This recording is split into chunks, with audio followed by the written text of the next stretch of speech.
Everyone, welcome back to you विद्यार्थी। I am Akanksha, your English teacher, और हम कर रहे हैं आपके इस चैप्टर के आगे के क्वेश्चन आंसर्स जो कि कंटिन्यू हो रहे हैं, ये वही वाले हैं।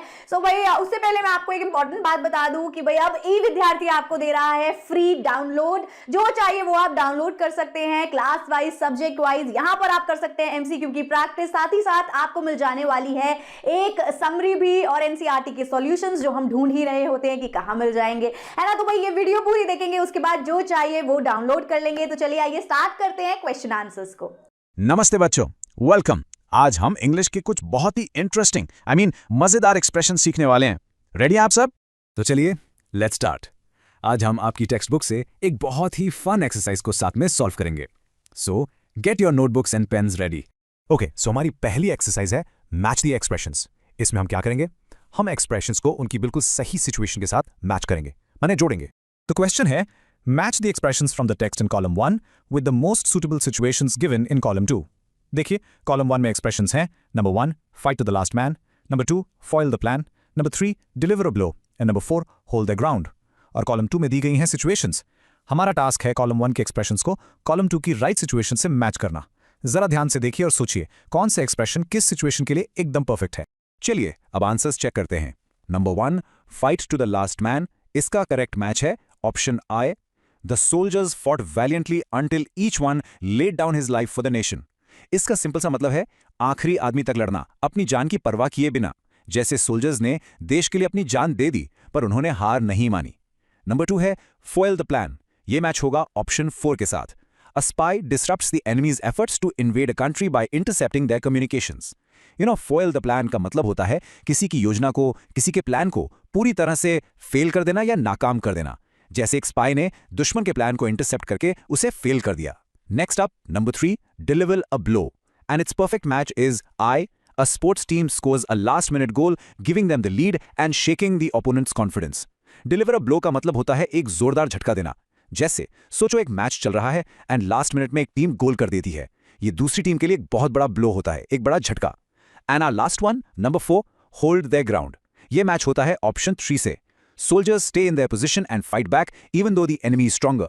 होल्ड देयर ग्राउंड का मतलब है अपनी जगह पर डटे रहना, हिम्मत से सामना करना और पीछे नहीं हटना, चाहे सामने कितनी भी बड़ी चुनौती क्यों ना हो। शाबाश, वेरी गुड। आई होप ये सब आपको अच्छे से समझ आ गए। तो चलिए अब इन्हीं एक्सप्रेशंस को यूज करके हम अपनी नेक्स्ट एक्सरसाइज करते हैं। रेडी? Let's go. सो हमारी नेक्स्ट एक्सरसाइज है यूज द एक्सप्रेशंस। अब जो एक्सप्रेशंस हमने अभी अभी सीखे हैं उन्हें यूज करके हम कुछ सेंटेंसेस में जो ब्लैंक स्पेसेस हैं उन्हें फिल करेंगे। क्वेश्चन है, now complete the following sentences using the expressions from column 1। Let's read the sentences together. A, the detective managed to. B, the company's new advertising campaign was meant to. C, the hikers chose to. And D, despite being heavily outnumbered the soldiers vowed to. Take a moment, जरा सोचिए and अपनी notebook में लिखने की कोशिश कीजिए कि इन blanks में कौन से एक्सप्रेशन फिट बैठेगा। Okay, let's see the first answer. Sentence A है, the detective managed to foil the plan by finding the hidden evidence before the culprit could get rid of it.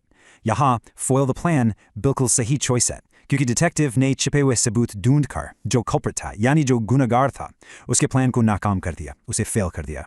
Now let's look at sentence B. The company's new advertising campaign was meant to deliver a blow to their competitors' sales. इसका मतलब ये हुआ कि company का जो नया ad campaign था वो उनके कंपेटिटर्स की सेल्स को एक जोरदार झटका देने के लिए था ताकि उनकी सेल्स कम हो जाए। सी का करेक्ट आंसर है, the hikers chose to hold their ground despite the heavy rain, refusing to turn back on their journey. So यहाँ होल्ड देयर ग्राउंड का मतलब है कि हाइकर्स ने तेज बारिश के बावजूद हिम्मत नहीं हारी, वो अपनी जगह पर डटे रहे एंड उन्होंने अपना जर्नी कैंसिल नहीं किया, वापस नहीं मुड़े। And our final answer for sentence D, it is, despite being heavily outnumbered, the soldiers vowed to defend their homeland and fight to the last man, refusing to surrender to the enemy forces. यहाँ fight to the last man आएगा, क्योंकि soldiers संख्या में बहुत कम थे, पर फिर भी उन्होंने अपने देश के लिए अपनी आखिरी सांस तक लड़ने का फैसला किया। बहुत अच्छे, बहुत बढ़िया। You all did a great job today. आज हमने 4 नए और बहुत यूजफुल एक्सप्रेशन सीखे हैं, इन्हें प्रैक्टिस करना मत भूलना। हम आर्म्ड फोर्सेस से जुड़े कुछ खास कलेक्टिव नाउन्स के बारे में जानेंगे। रेडी हो? चलो शुरू करते हैं। तो सबसे पहले हमारी एक्सरसाइज है मैचिंग। इसमें क्या करना है, आपको कॉलम 1 में कुछ कलेक्टिव नाउन्स मिलेंगे और उनको कॉलम 2 में दी गई उनकी सही मीनिंग से मैच करना है। सिंपल है ना? Alright, everyone, let's look at the question. It says, match the collective nouns in column 1 to their meanings in column 2. In column 1 we have 1 regiment, 2 squadron, 3 fleet and 4 battalion. और column 2 में इनके meanings दिए गए हैं. Okay, तो अब आप सब अपनी नोटबुक में इनको मैच करने की कोशिश कीजिए. आराम से सोचिए और मैच कीजिए. मैं आपको थोड़ा सा टाइम देती हूँ. चलो आंसर्स चेक करें. रेडी? पहला सही मैच है 1 regiment, which matches with 2, a permanent unit of an army typically commanded by a lieutenant colonel or colonel and divided into several companies. तो इसका मतलब क्या हुआ? इसका मतलब है कि रेजिमेंट आर्मी की एक परमानेंट यूनिट है जिसे कमांड कौन करता है? एक लेफ्टिनेंट कर्नल या कर्नल, और इसके अंदर छोटी छोटी कई कंपनीज होती हैं.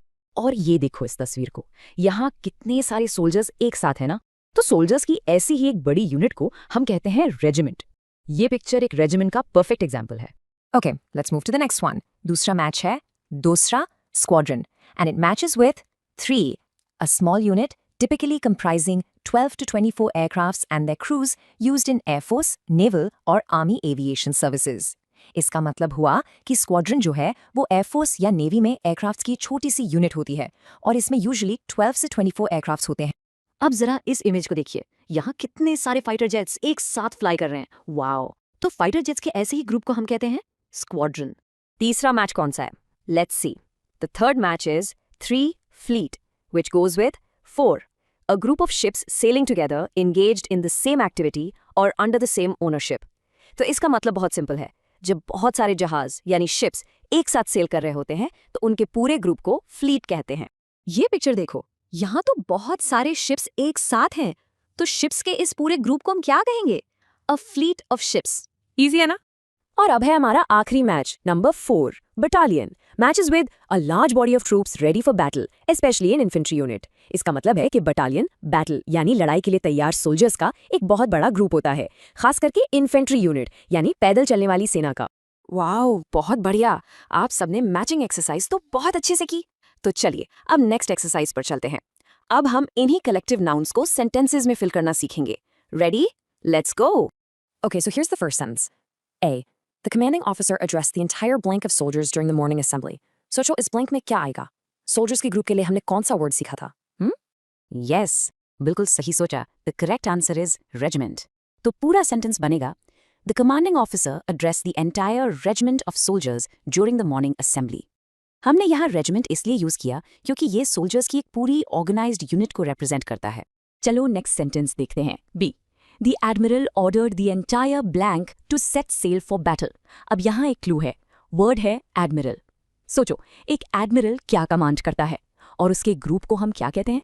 Fantastic. The answer is fleet. The full sentence is The admiral ordered the entire fleet to set sail for battle. बिल्कुल सही, क्योंकि एक एडमिरल नेवी में होता है और वो शिप्स को कमांड करता है, इसलिए शिप्स के ग्रुप के लिए फ्लीट वर्ड ही आएगा. Well done. Okay, sentence C. The blank of infantry advanced slowly through the dense forest. याद करो, इन्फेंट्री का मतलब क्या था? पैदल सेना. तो उनके ग्रुप के लिए हम कौन सा कलेक्टिव नाउन यूज करते हैं? Think about it. That's correct. The answer is battalion. So the correct sentence is The battalion of infantry advanced slowly through the dense forest. Battalion word army के एक बड़े ग्रुप के लिए use होता है. And here's the last one. D. A of fighter jets was sent to intercept the enemy planes. Fighter jets का group. हमने इसके लिए कौन सा वर्ड सीखा था? Come on, जल्दी से याद कीजिए. Yes, you got it. The right answer is squadron. The complete sentence is a squadron of fighter jets was sent to intercept the enemy planes. बिल्कुल, जैसा हमने अभी मैच द फॉलोइंग में सीखा था, फाइटर जेट्स के ग्रुप को हम स्क्वाड्रन कहते हैं. शाबाश, एक्सीलेंट वर्क एवरीवन. आप सब ने बहुत अच्छा काम किया.